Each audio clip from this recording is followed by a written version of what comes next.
Bom, então, bom dia a todos. Vou falar hoje um pouco, né, de skincare, o uso, né, de probióticos, de paraprobióticos, MAMPs, o que é utilizado hoje, né, o que está entrando muito como tendência de aplicação cosmética lá fora e está chegando aqui no Brasil, né, e a gente tem a possibilidade, então, de fazer, né, esses produtos, de utilizar, de ter os seus benefícios, né, para aplicação tópica.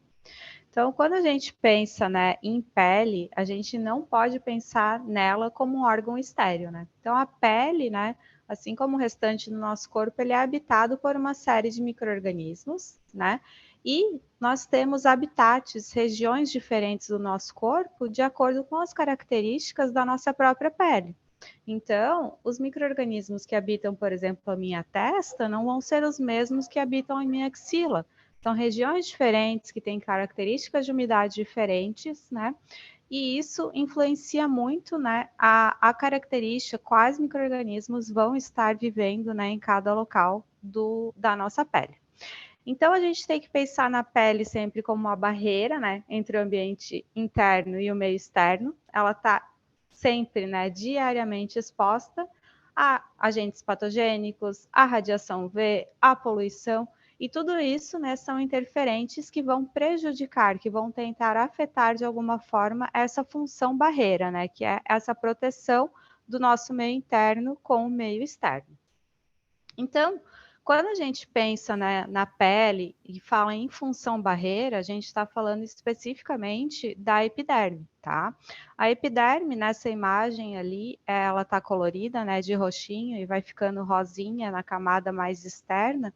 Então, ela é composta por uma série de camadas. Então, é um epitélio que a gente fala estratificado, onde várias camadas, né, diferentes possuem também funções diferentes e vão ficando cada vez mais queratinizadas, mais impermeáveis à medida que chegam à superfície.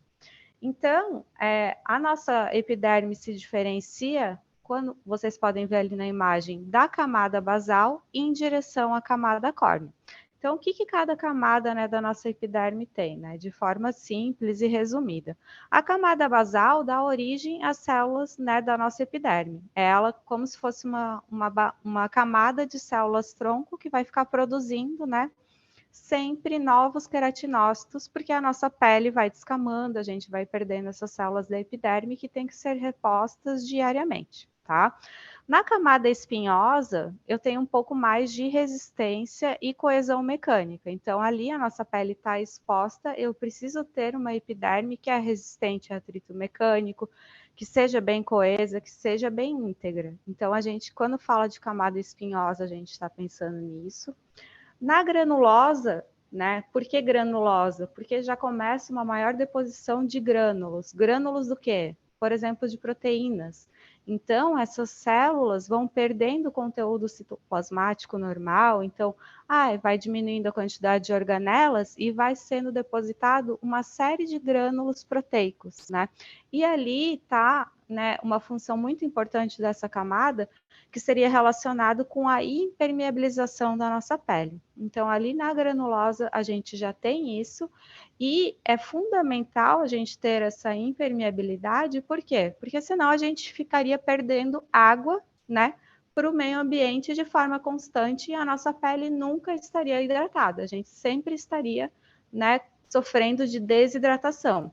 Além do que, né, a gente estaria suscetível a qualquer entrada, né, de micro-organismos, de agentes químicos, de agentes patogênicos, enfim, de uma série de agentes, né, tanto químicos quanto biológicos, que poderiam estar entrando na nossa pele. Quando a gente vai para a camada lúcida, basicamente, né, a gente já não tem mais nada de organela. Então, ela vai perdendo essa função de célula e em direção à camada mais externa, elas vão, né, de uma forma muito simples de se colocar, elas vão morrendo. Elas vão virando células anucleadas, né, com um depósito proteico e lipídico muito forte. Para quê? Para deixar a nossa pele impermeável. Então, nada vai permear com facilidade a nossa camada córnea, elas mudam de formato, né? Viram tijolinhos bem justapostos, bem unidos, bem íntegros, para quê? para justamente, né, formar uma barreira de proteção, né, na nossa pele. Então essa, né, é uma função muito importante, né, da nossa epiderme, em específico, né, camada córnea, camada mais externa, porque senão a gente estaria, né, sujeito a qualquer entrada, qualquer coisa entraria na nossa pele e também, né, a gente desidrataria com qualquer, diariamente, né, 24 horas por dia a gente estaria desidratando. Então, a pele, né, considerando ela como um órgão, ela é diferente dos demais, porque se a gente está com problema, a gente consegue muitas vezes ver esse problema. Então, a pele é muito fácil, né? Ela dá pistas. Então, eu estou com algum problema na minha função barreira, eu estou com algum problema de pele, muitas vezes eu vou observar uma coceira, uma vermelhidão, uma sensibilidade, né? E isso, né, são fatores que tem que acender uma luzinha e pensar, né? Eu estou com algum problema, né? Eu estou com alguma fragilidade na função barreira da minha pele. Então, esse efeito barreira, né? Ele é muito colocado dessa forma de tijolinhos, né? De um muro de tijolinhos, onde as células estão bem unidas, né? Então, esses tijolinhos da imagem representariam, né, a camada mais externa da nossa pele, os corneócitos, né, embebidos numa matriz celular lipídica, né, impermeável e cheios de queratina, né, no seu interior. Então, essa, né, é a camada mais externa da nossa pele.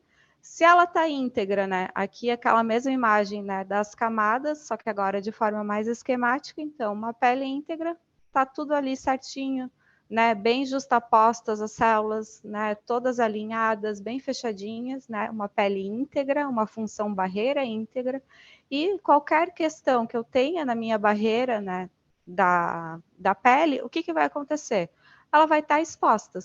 Então, exposta a agentes patogênicos, agentes químicos, agentes físicos, e isso vai ser uma porta de entrada, né, para, por exemplo, micro-organismos patogênicos na minha pele, vai causar uma alteração da microbiota. Então, vários fatores são associados, né, com essa função barreira. Então, aqui, né, pensando numa microbiota, no microbioma da pele, se eu tenho, né, ele balanceado do lado esquerdo da imagem, então eu estou com uma função barreira preservada da minha pele, eu tenho, né, a minha microbiota normal. Então, eles estão ali, eles estão vivendo em simbiose na minha pele, e está tudo certo. Se eu tenho, né, uma alteração da função barreira, isso vai alterar, por exemplo, parâmetros da minha pele. Então, eu posso alterar características de oleosidade, posso alterar características de hidratação, e isso vai influenciar diretamente na comunidade de micro-organismos que vão estar ali. Então, eu vou ter um desbalanço, muitas vezes, né, dessa microbiota, que hoje a gente já sabe, né, que é muito associado com doenças de pele.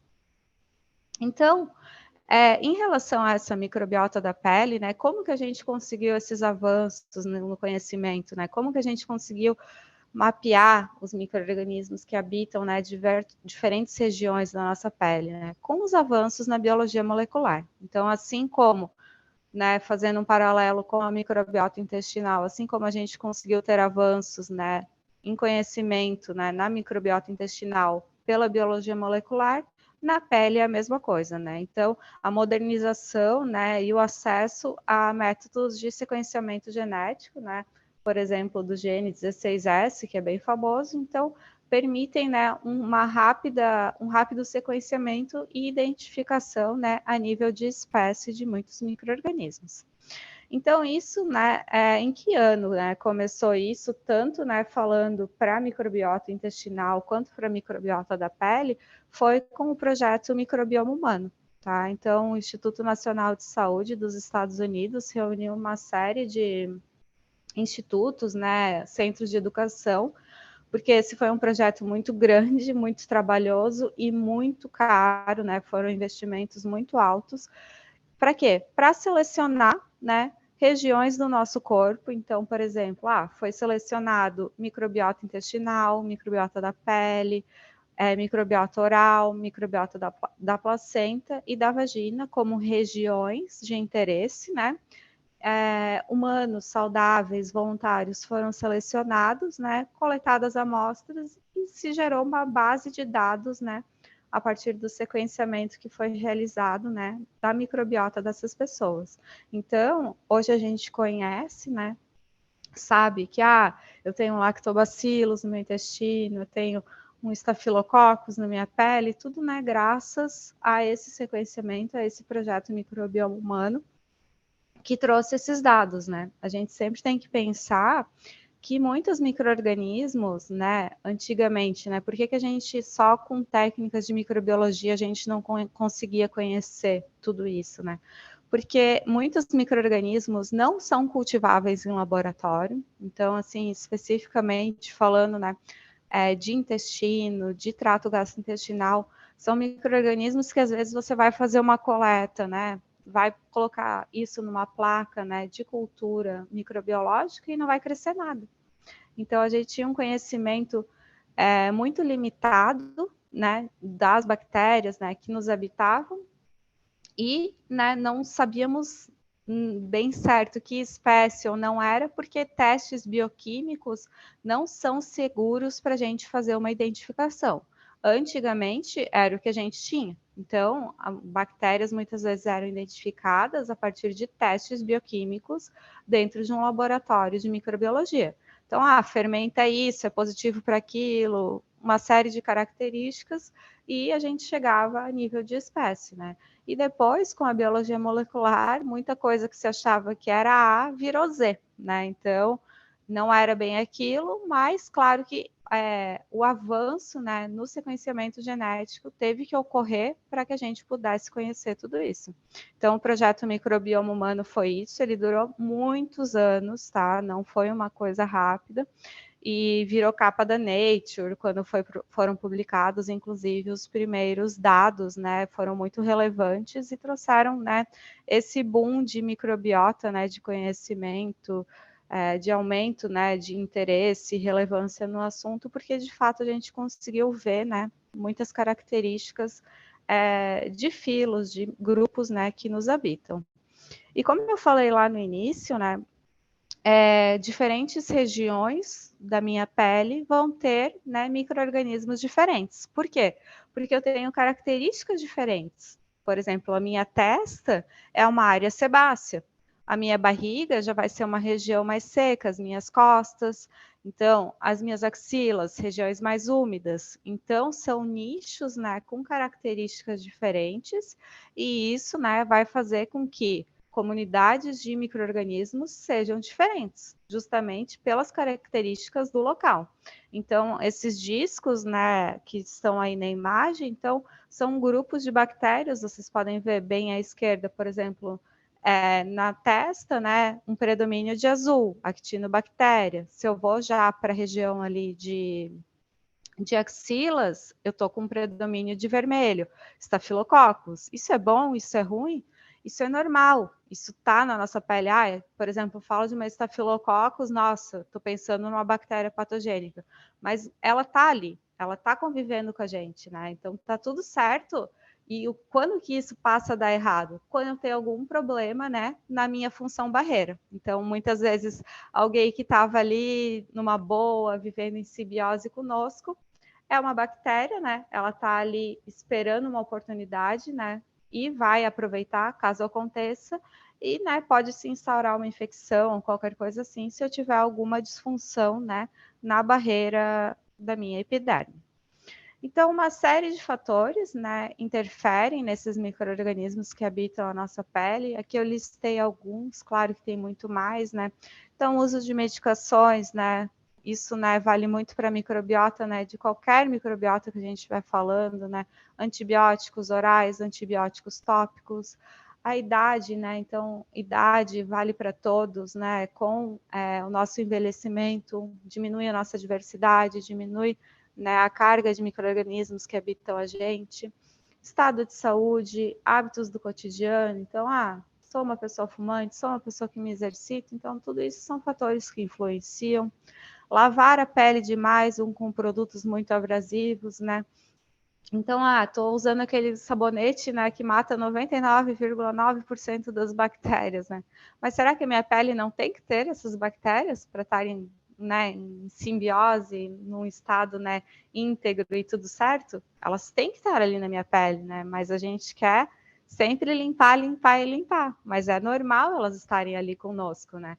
Aquela esponja, né, que utiliza no banho, né? Será que eu não estou descamando demais a minha camada córnea?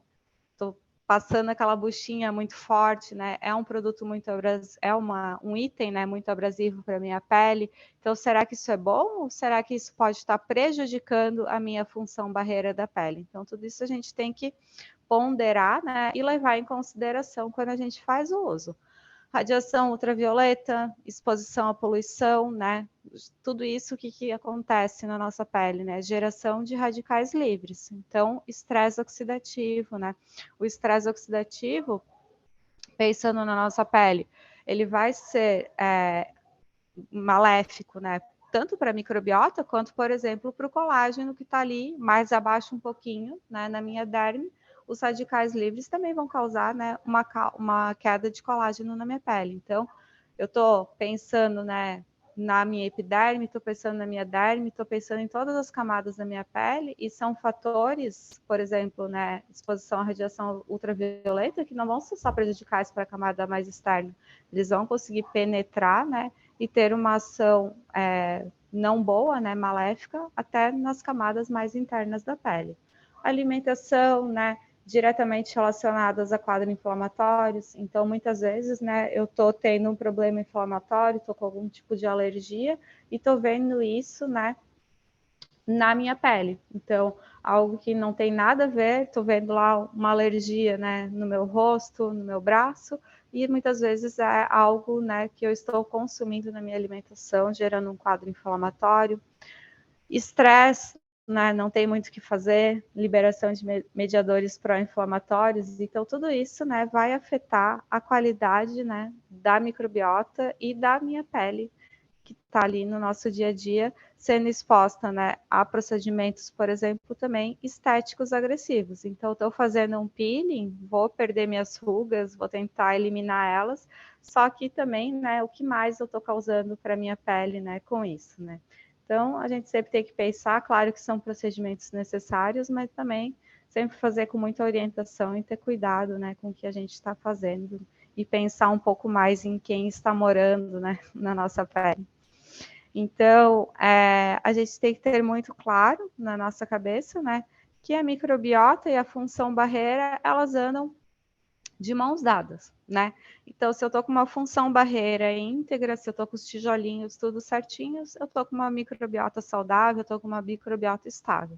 Se eu tenho uma alteração na função barreira, eu vou estar diretamente afetando a microbiota, claro que dentre outros fatores da minha pele, mas falando especificamente, né, de microbiota, então, alterações, perturbações na função barreira estão diretamente relacionadas, né, com alterações nas comunidades microbianas que habitam a nossa pele.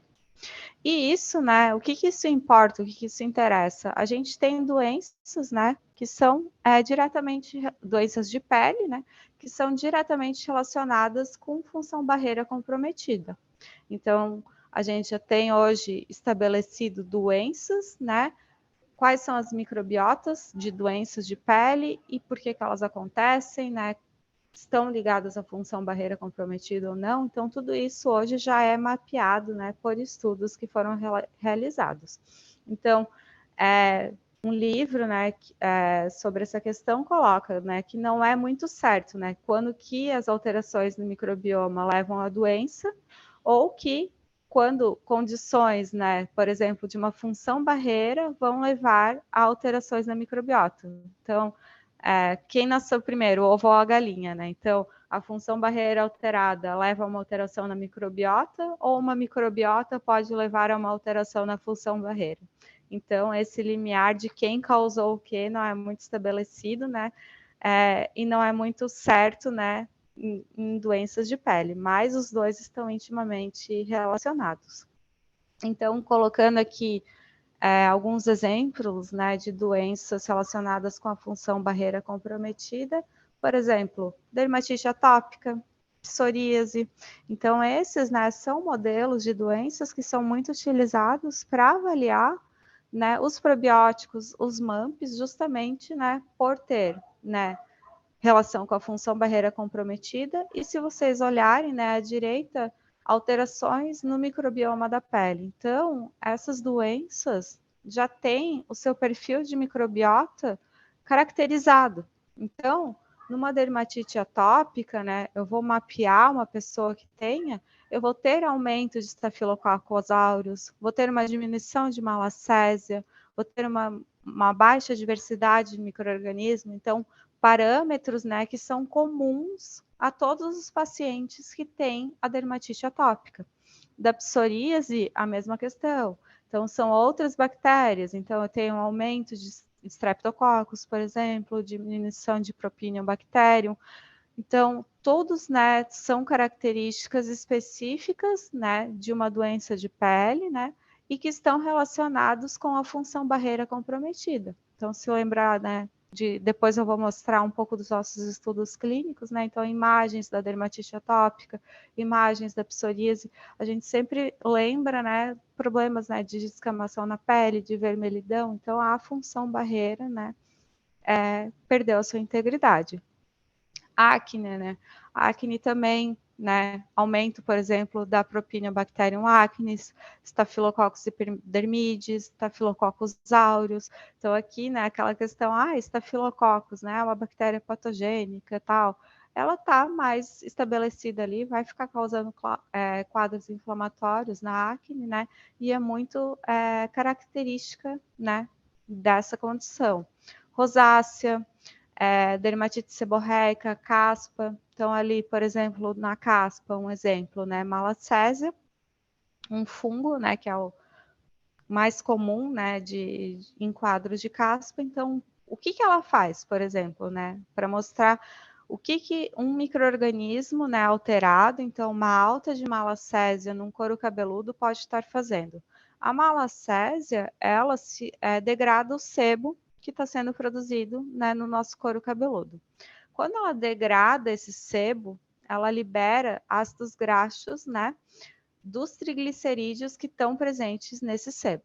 Então, ela está ali comendo, está liberando ácidos graxos, né, a partir desse sebo que ela está consumindo. Qual que é o problema de liberar esses ácidos graxos? Ela só consome ácidos graxos saturados. Os insaturados, ela vai só jogando no nosso couro cabeludo.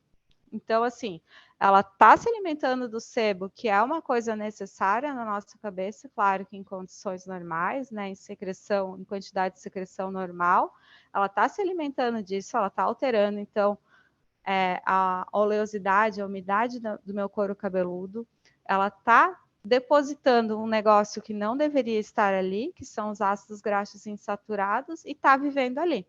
Então, a presença dela está interferindo em questões, por exemplo, químicas do meu couro cabeludo.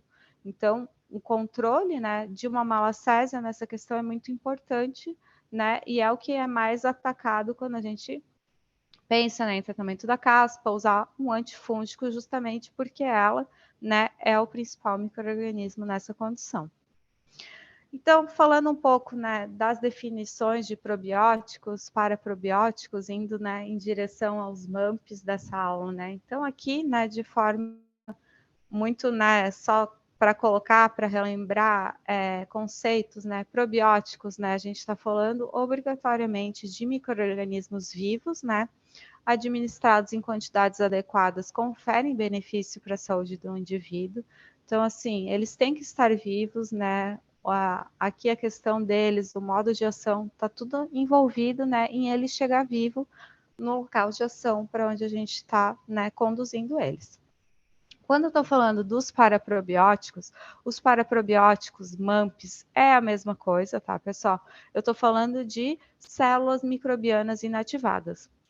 Então, eu tinha esses probióticos vivos e eu fiz algum processo de inativação dele e eles tornam-se não viáveis. Então, eles estão, né, de uma forma muito simples de colocar, mortos, né? E também, quando eles são administrados, né, tanto de forma oral quanto de forma tópica, em quantidades adequadas, eles conferem benefícios para a saúde do indivíduo. Então, há um modo de ação dos paraprobióticos, dos MAMPs, se dá como? se dá por componentes que as bactérias têm na sua parede celular. Então, o nosso sistema imunológico faz o reconhecimento disso e sabe que como é que ele vai saber que um negócio morto é um MAMP e que é bom? Pela composição, né, por proteínas, por ácidos que tem na parede celular dessas bactérias que foram inativadas, né? Peptidoglicanos, ácidos teicoicos, algumas outras proteínas de superfície, o nosso sistema imunológico reconhece e sabe, né, o que ele está sendo exposto. Então, aqui nessa imagem à direita, eu só mostro para vocês a parede celular, que seria então essa camada mais externa da parede das bactérias. Então, eu tenho uma bactériazinha. Essa dali, né, fazendo uma correlação, seria como se fosse a epiderme da bactéria. Então, a parede celular. Se vocês forem ver ali no roxo e no rosa, eu estou falando de bactérias gram-positivas na imagem roxinha e de gram-negativas na rosa. A estrutura, né, o desenho esquemático é completamente diferente. Então, se eu estou falando, por exemplo, de um lactobacillus, de um streptococcus, de uma bifidobacterium, são todas bactérias gram-positivas. Então, elas têm o esquema de parede celular da imagem superior. E quando eu estou pensando, por exemplo, numa Escherichia coli, eu estou pensando numa bactéria gram-negativa, gram-negativas, né, muito atreladas a bactérias patogênicas. Eu tenho, né, uma outra composição de parede celular. E nas gram-negativas, né, um componente principal e que é muito reconhecido pelo nosso sistema imunológico, o lipopolissacarídeo, que é o LPS, tá? Então, se o nosso microorganismo, se o nosso organismo, né, detecta qualquer LPS, né, o lipopolissacarídeo, ele desenvolve uma resposta, né, inflamatória instantaneamente, porque ele já sabe que eu estou com uma bactéria patogênica ali no local. E quando eu estou liberando um ácido teicoico, liptoicoico, um peptidoglicano, ele sabe que são bactérias benéficas, né? E daí vai conduzir um outro tipo de resposta. Porque se a gente tomasse um negócio que induzisse uma resposta inflamatória, a gente só estaria gerando inflamação no nosso corpo, não teria porquê, né? Então, essa captação, né, de o que é bom, o que é ruim pelo nosso sistema imunológico, em saber discernir, né, se é uma bactéria patogênica, se não é fundamental para o desencadeamento de uma resposta correta, né, que é o que a gente quer. Então, aqui é só um esquema, né, MUMPs. Então, da onde vem o termo MUMPs, né? Vem do inglês, são padrões moleculares associados a micro-organismos. Então, de trás para frente, ali, né, nos MUMPs, traduzindo para português, são isso, né? Então, padrões moleculares. Então, são padrões da minha parede celular que vão ser reconhecidos pelo meu sistema imune, tá? E no lado direito ali eu coloco PAMPs, porque quando a gente está falando de uma bactéria patogênica, normalmente a gente fala PAMPs, que são padrões moleculares associados a patógenos. É só a primeira letrinha, né, que é diferente para colocar como micro-organismo ou patógeno.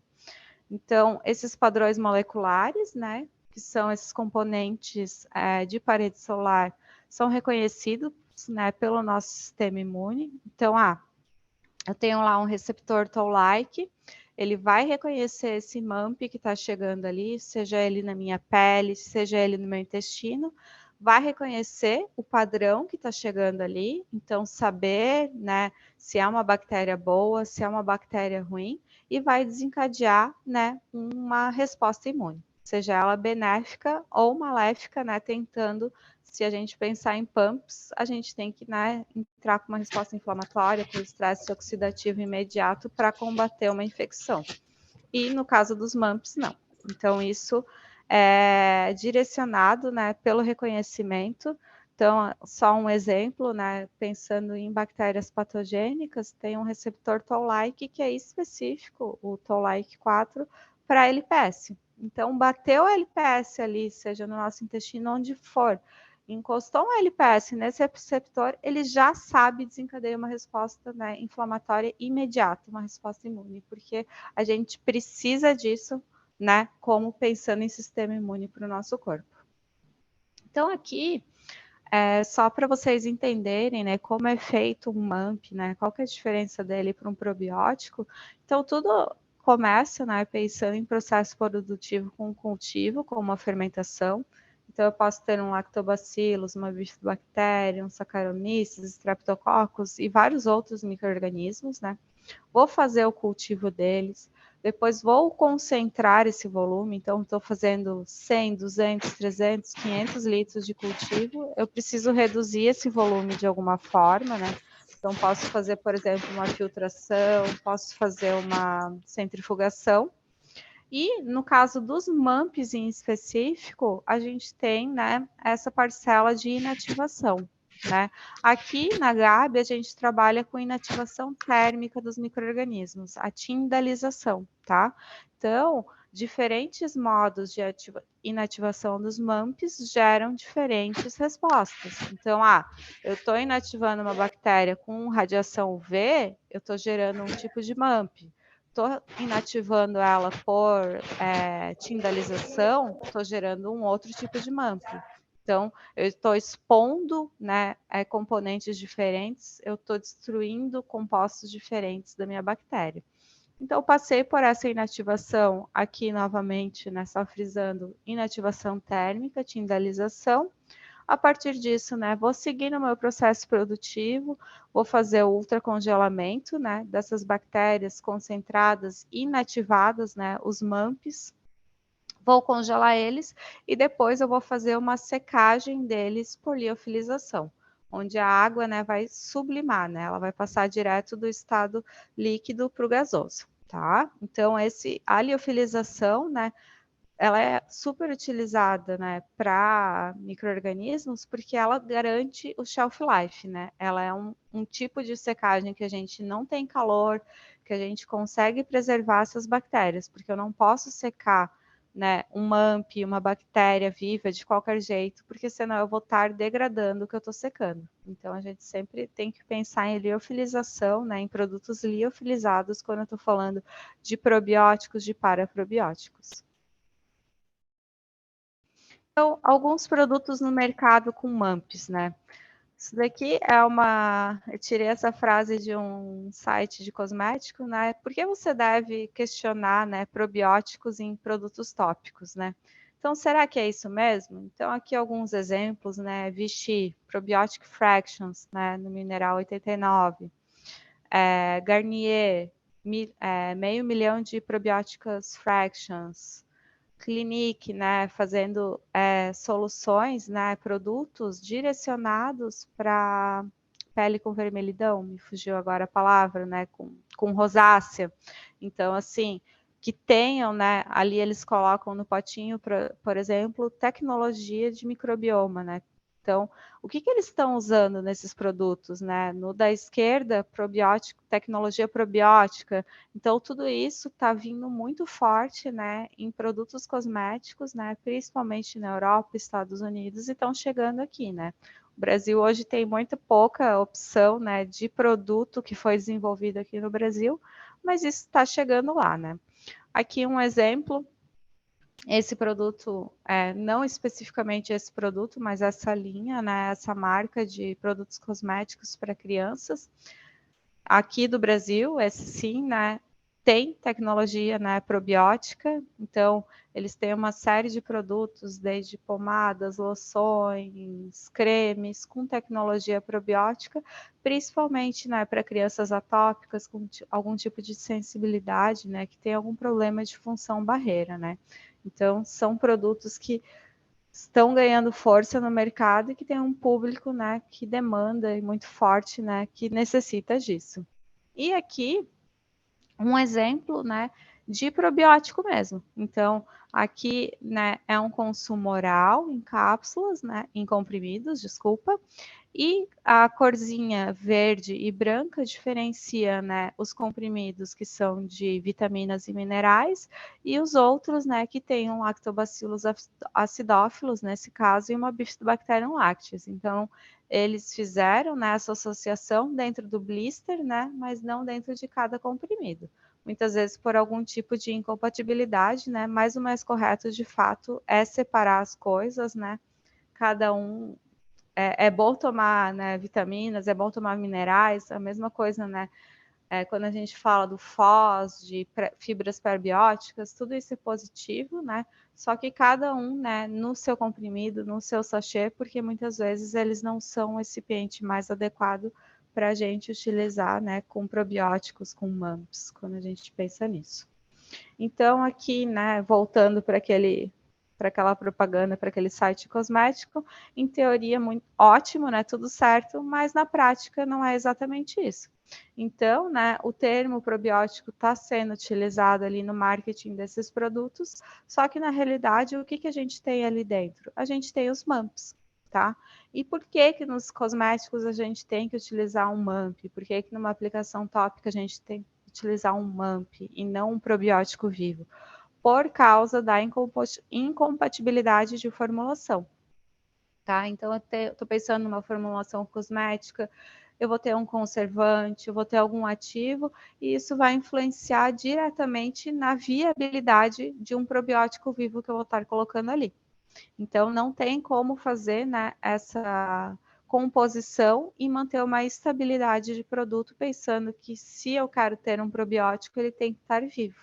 Então, os MAMPs, né, têm um efeito, né, muito similar, né, pensando em questões de inflamação, redução de inflamação no caso, né, de melhora de quadros de estresse oxidativo, né, de auxiliar na recomposição da microbiota. Então, por isso que hoje, né, todos esses produtos que eu mostrei para vocês e muitos outros que tem no mercado, eles utilizam MAMPs na sua formulação.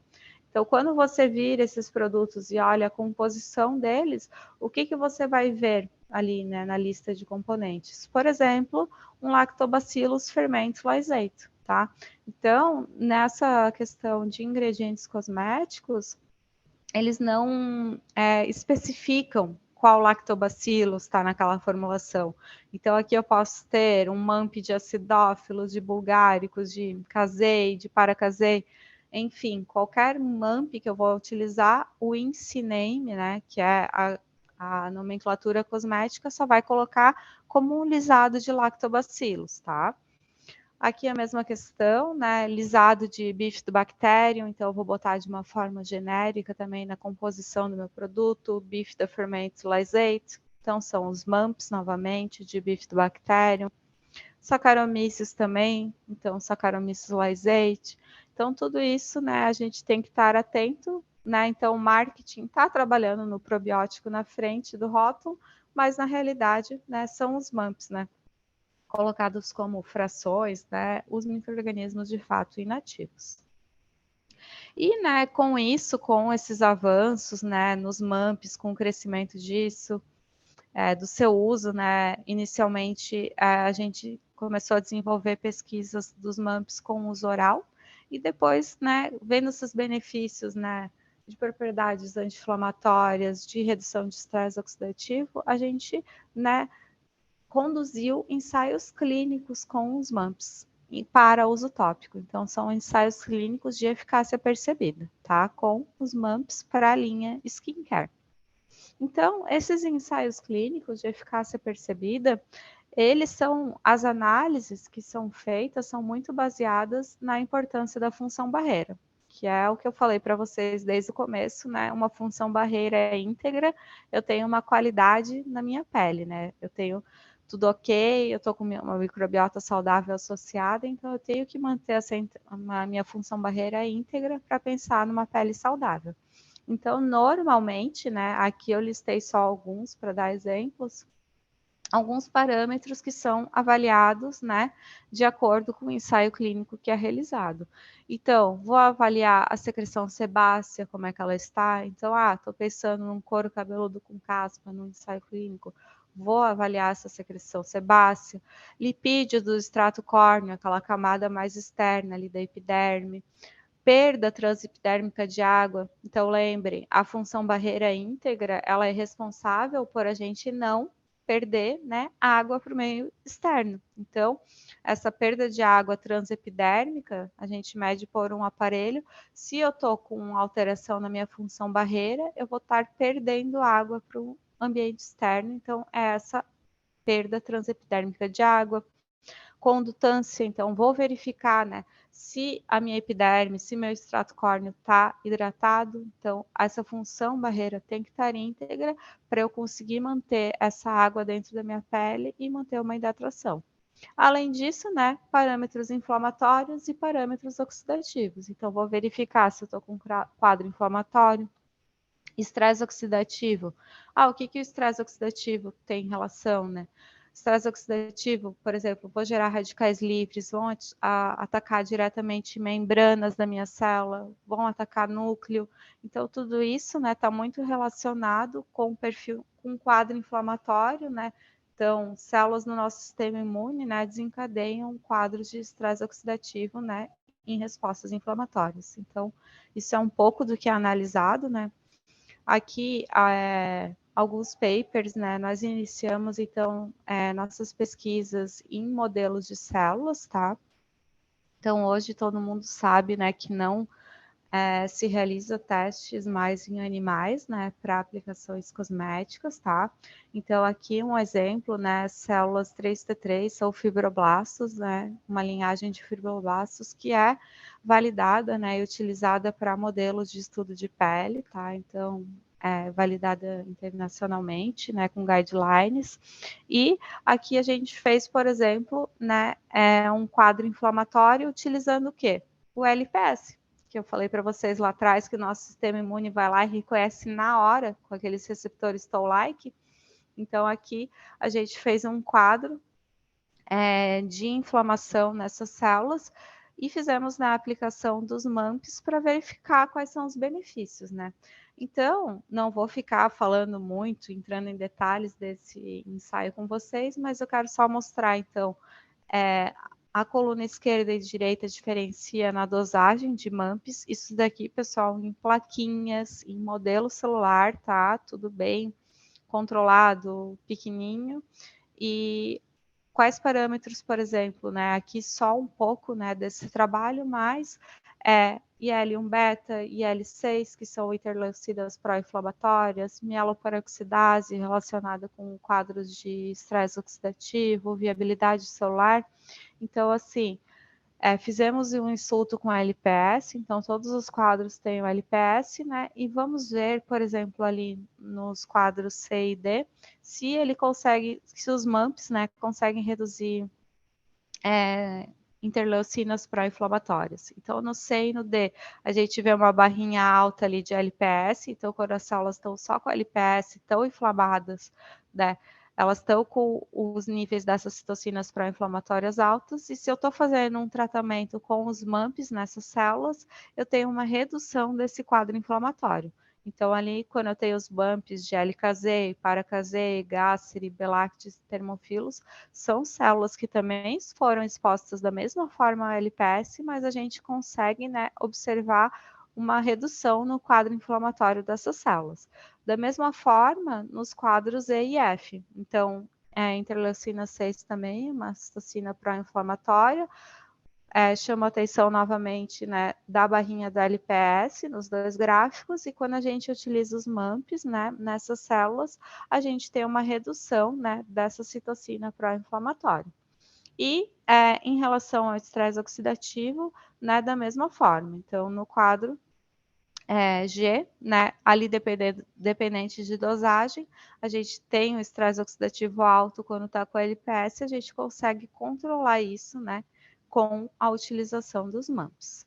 Então, isso é um pouco dos ensaios. Esses papers, né, são acessos públicos, né, quem tiver interesse, né, a gente pode passar, não tem problema nenhum, tem muito mais coisa ali, mas eles nos conduziram, né, e nos deram insights de que nós teríamos excelentes resultados, né, de aplicação tópica, observando os resultados que a gente teve com os modelos celulares. E por isso que a gente continuou, né, com a linha Neoimuno MAMPs Skincare, né, pensando em ensaios clínicos de eficácia percebida, tá? Então, aqui, um dos ensaios que a gente conduziu foi para dermatite seborreica e caspa, tá? A gente utilizou no ensaio clínico o Neoimuno Lact GB, Então, aqui, né, só lembrando, né, aqui seria um bifida ferment lysate, se a gente pensasse ali no INCI-name, né, de cosméticos. Então, parâmetros, né, foram avaliados, já vou apresentar para vocês, e aqui um resumo, né, dos benefícios que a gente conseguiu comprovar com esse ensaio, né. Então, ação cicatrizante, antioxidante, anti-inflamatória, melhora de viabilidade de células da pele, auxílio, né, na regeneração da função barreira, melhora nos aspectos de descamação, né, e aspectos clínicos, né, do couro cabeludo relacionados, né, com o quadro de dermatite seborreica. Então, os MAMPs, no geral, todos eles vão ter uma ação anti-inflamatória e antioxidante, mas eles vão variar de acordo com um benefício mais específico. Então, o LACT-GB, por exemplo, aqui, ele melhorou mais a inflamação, né? E teve uma ação sobre cicatrização também, mas não tão boa. Talvez um outro também tenha, né, essa ação anti-inflamatória e um pouco mais de ação cicatrizante. Então, ele se diferencia, né, mais em potencial dentre os parâmetros, mas todos eles têm efeitos muito benéficos, né, gerais, né, de melhora de perfil inflamatório e redução de estresse oxidativo. Então, aqui, só para vocês terem uma ideia como que se é conduzido o ensaio clínico, então, 33 voluntários, isso é normal, tá? Quando a gente fala de um ensaio clínico de uso oral, é um N, né, muito maior. Quando a gente faz ensaios clínicos de eficácia percebida, são Ns, né, um número de voluntários um pouco menor, mas, né, tudo isso calculado com base em significância estatística, tá? Então, esses voluntários são enquadrados, né, dentro de um grupo placebo e dentro de um grupo tratado. Sempre, né, são recrutados um pouco mais de voluntários, porque a gente acaba, é normal ter desistências, né, ao longo do ensaio, e no fim, né, a gente conseguiu permanecer com 15 pessoas, né, no grupo placebo e 12 pessoas no grupo tratado. Ali embaixo, né, período do estudo, 26 de outubro de 2021 a 5 de dezembro de 2021, tá? Então, mais de um mês ficaram utilizando, né, um shampoo que a gente desenvolveu, tá? Uma base, não vou falar inerte, mas o mínimo de composição de um shampoo, só adicionando o Neoimuno-Lact GB, o MAMP, né, para ter, né, o efeito bem direcionado só para ele. E aqui alguns parâmetros também, esse ensaio também hoje já é publicado, também ele é aberto, né, a todos em revistas científicas. Aqui eu trouxe só algumas pinceladas de resultados, né? Então, ensaios de penteabilidade, por exemplo, né? Então, a pessoa fez o uso, né, durante 28 dias do shampoo e a gente penteia, né, esse cabelo aqui na imagem, né, acho que dá para ver mais ou menos, né, não é a melhor das imagens para se enxergar, mas o que eu quero mostrar para vocês é o número de partículas brancas que a gente vê no ensaio de penteabilidade antes e depois do uso do shampoo. Então, a descamação, né, aquelas caspinhas, né, a pessoa está penteando o cabelo em cima de uma superfície delimitada, preta, e essas caspas, né, essas partículas que caem do couro cabeludo, são analisadas através de softwares de imagem, né, para avaliar, né, se está reduzindo, se não está, tá? E aqui, né, o que é importante frisar? Que só foi o Neoimuno, tá, utilizado. O Lact GB, né, numa formulação de shampoo bem básica, né? Inclusão de 1%, tá, pessoal? E ele teve todo esse efeito. Então, o que é importante ressaltar, né? Só ele sozinho faz milagre, ele ajuda bastante, tá? Então, é muitas vezes interessante, lembrando lá daquela malacésia, né? É um fungo, é difícil de combater. Então, é uma sugestão, né? Muito interessante fazer uma composição, por exemplo, com um shampoo antifúngico normal e adicionar, por exemplo, o Neoimuno-Lact GB na formulação. Então, vai ser um efeito, né, melhorado, né? Então, eu estou pensando, né, em combater a malacésia no shampoo que eu estou utilizando ali para caspa. Aqui, utilizando o Neoimuno-Lact GB, estou melhorando o quadro inflamatório, estou melhorando aspectos clínicos do couro cabeludo desse paciente. Então, aqui no quadro esquerdo, no placebo, é nítido os vermelhinhos, né? As reações, vamos dizer, aquela pele que dá pistas, né? Que eu falei no começo da aula. Então, assim, tem vermelhidão evidente nesse couro cabeludo. E depois dos 28 dias, só utilizando, né, o Neoimunolact GB, a gente não vê mais isso no couro cabeludo da pessoa. Então, é muito nítido, evidente, inquestionável, né, que ele está melhorando o quadro inflamatório, que ele está melhorando, né, a qualidade desse couro cabeludo e também, né, controlando a quantidade de partículas, né, que estão sendo liberadas, por exemplo, no ensaio de penteabilidade. Um outro ensaio clínico que a gente realizou foi com o Neoimmunoilus, tá? É o Streptococcus thermophilus lysate, né? Seria o nome dele como esse name. Então, aqui é aquela questão que eu falei para vocês. Aqui ele também vai ter ação anti-inflamatória, também vai ter uma ação antioxidante, né? Mas ele tem parâmetros onde ele é melhor. Então, é aqui, por exemplo, no Lact, agora não me lembro exatamente, mas ele tinha uma melhora de cicatrização em torno de 40%. Aqui o Ilus, eu já estou com uma melhora de 74%. Parâmetros inflamatórios, redução da peroxidação, né, do estresse oxidativo.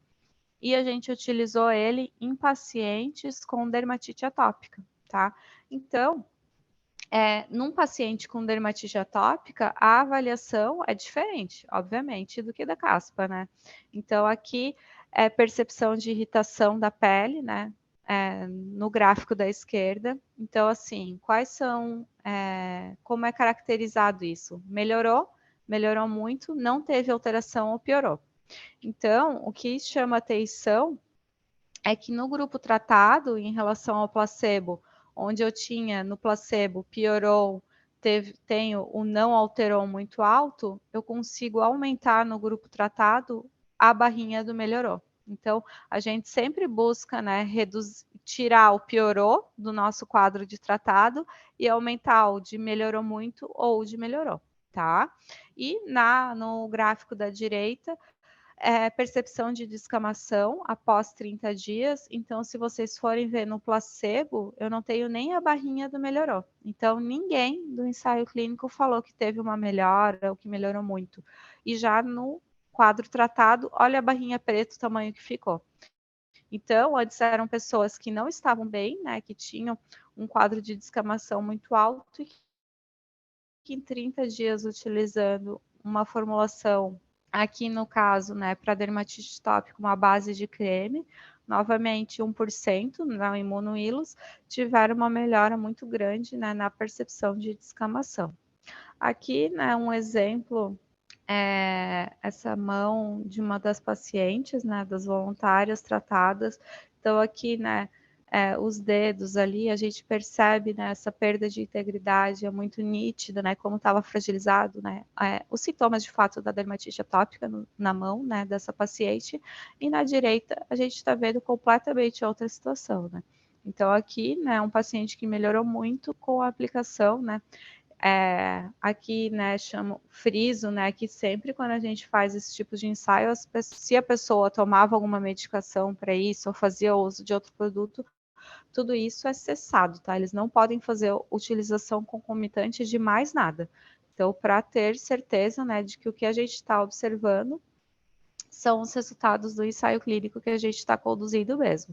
E aqui, uma imagem do controle. Então, aqui são regiões, né, são pessoas diferentes, regiões diferentes, mas eu quero mostrar para vocês que né, a percepção de descamação, de vermelhidão após os 30 dias, né, quando a gente aplica o placebo, então essas pessoas aqui só estavam passando creme, permanecem ali, né? Então, uma mão que mudou totalmente e um paciente, né, utilizando os MAMPs e aqui o controle, né, só utilizando o creme, a gente consegue, né, continuar identificando, né, esses locais, né, que estão com alteração ali na pele.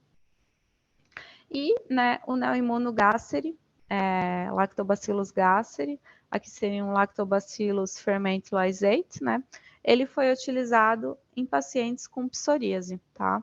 Então, a gente teve novamente melhora de quadro de perfil inflamatório, ação antioxidante, melhora de viabilidade celular E nesses pacientes, né, a gente avaliou muito o equilíbrio da pele. Então, hoje existem equipamentos que falam, né, se a pele está em equilíbrio, né, a gente encosta ele na nossa pele, né, e ele dá uma carinha, né, de se tá boa, se não tá boa, como que tá essa qualidade de acordo com a análise, né, instantânea que ele faz na nossa pele.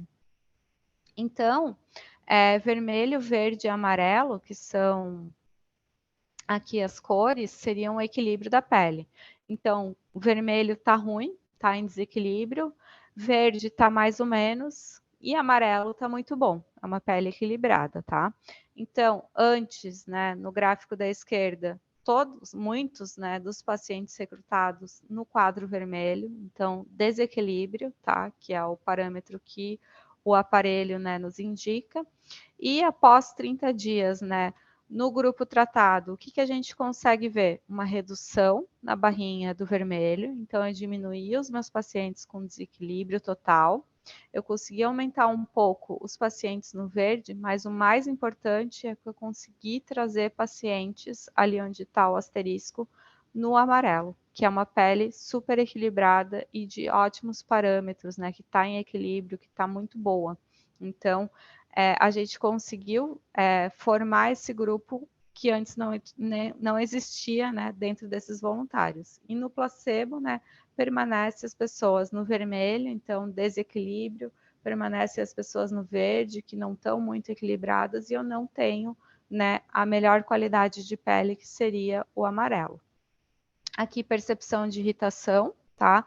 Daí, com avaliação de melhorou muito, não teve alteração, piorou. No quadro esquerdo, né, tratado, né, a gente tem uma barrinha, né, muito elevada após 30 dias de melhorou, coisa que a gente não observa no placebo, né?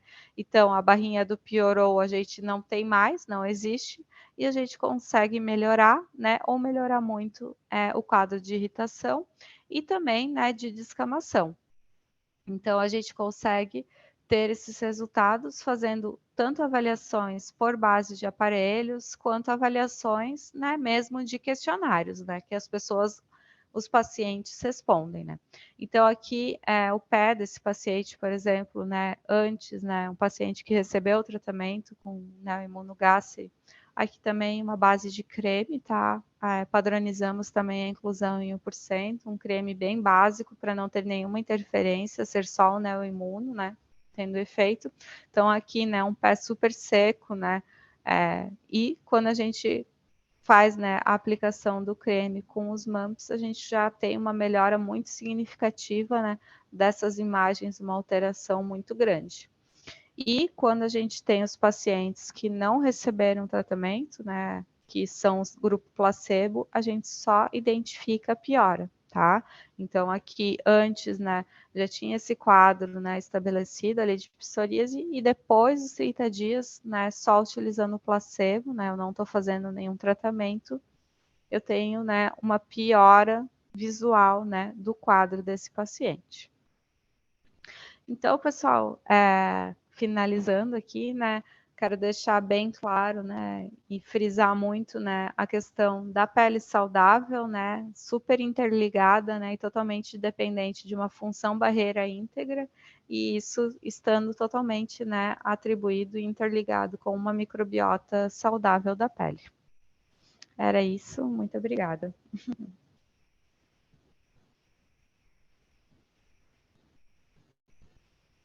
Muito obrigada, Ana. Pessoal, alguém tem alguma pergunta que gostaria de fazer para a Ana? Pode mandar tanto no chat ou ali. Tem uma pergunta, Ana, do Gerson. Orientações de farmacotécnica. Deixa eu ver se tem alguma outra. Fala alguma coisa a mais. Orientações de farmacotécnica. Não sei se queria perguntar alguma coisa a mais. Uma magunça.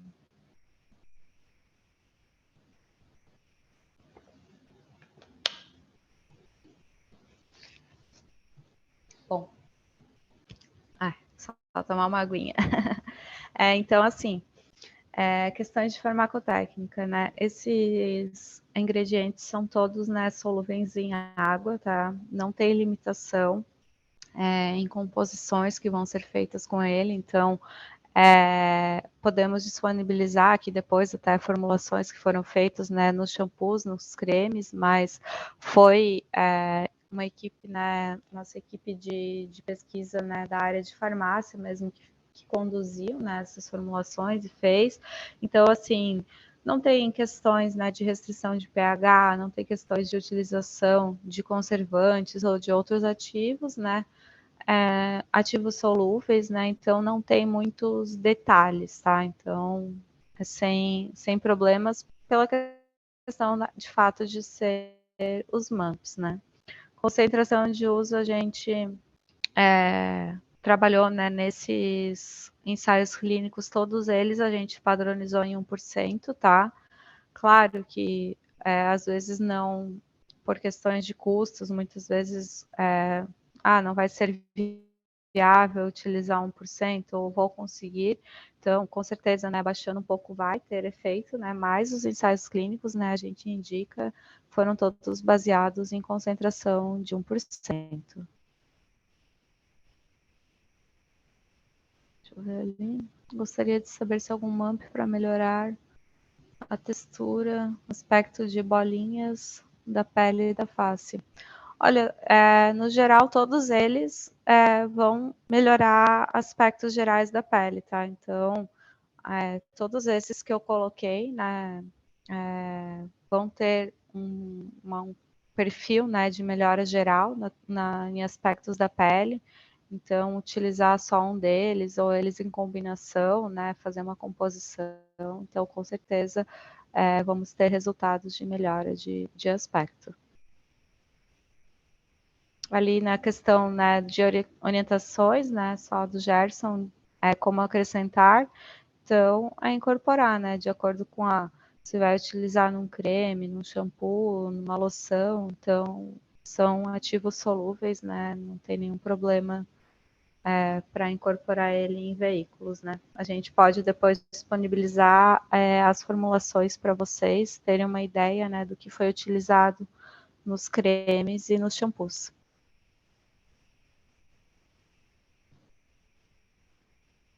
Legal. Mais alguma pergunta, pessoal?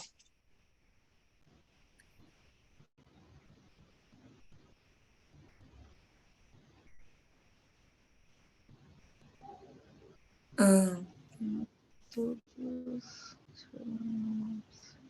teve mais duas falas ali, Ana. Tem muitos estudos que utilizam probiótico na pele e não os MAMPs. Acho que sempre ótimos resultados. Então, sempre avaliar, né, se são, na questão de aplicação tópica, né, se são os probióticos de fato, né, mas pela questão ali que eu coloquei, né, de compatibilidade, né, de acordo com a formulação que vai ser feita, né, pensando em aplicação tópica, né, sempre os MAMPs, e também, né, friso a questão de consumo oral de probiótico, né, também fazendo, né, um efeito na nossa pele, né, porque vai trabalhar ali no nosso, a nível intestinal, né, muitas vezes, né, eu tô com uma permeabilidade intestinal exacerbada, tô com um quadro inflamatório na minha pele, que é algo que está, né, passando no meu intestino e que eu tenho que resolver por consumo oral de probiótico, né, e posso fazer uma associação utilizando um MAMP de forma tópica, né. Qual é o mais indicado em processo inflamatório da pele? Deixa eu só olhar aqui qual que. Todos eles são, tá? Mas o que teve a melhor resposta, deixa eu só olhar aqui em valores. A melhor resposta de o melhor nível, né, de resposta inflamatória nos ensaios clínicos que a gente teve, né, foram com o Neoimmunolacti GB. Mas assim, o gás, quando eu estou falando em 70% de melhora de inflamação com o Neoimmunolacti GB, no Gasseri, por exemplo, a gente conseguiu 66% e no Ilus GB 60%. Então são valores, claro que o LACT melhor, né, mas todos eles, né, têm um perfil de melhora, né, de processo inflamatório.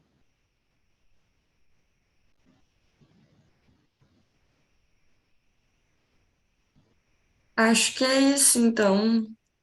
Ana, a gente gostaria de agradecer por ter dado essa aula hoje. Muito obrigada, foi muito boa. Espero que todo mundo tenha curtido também.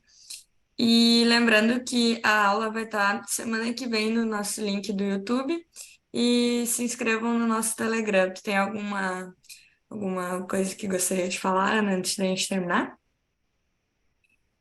Então, agradecer, né, a presença de todos. Depois vamos disponibilizar junto com a Purifarma, né, alguns materiais, inclusive as publicações que a gente tem.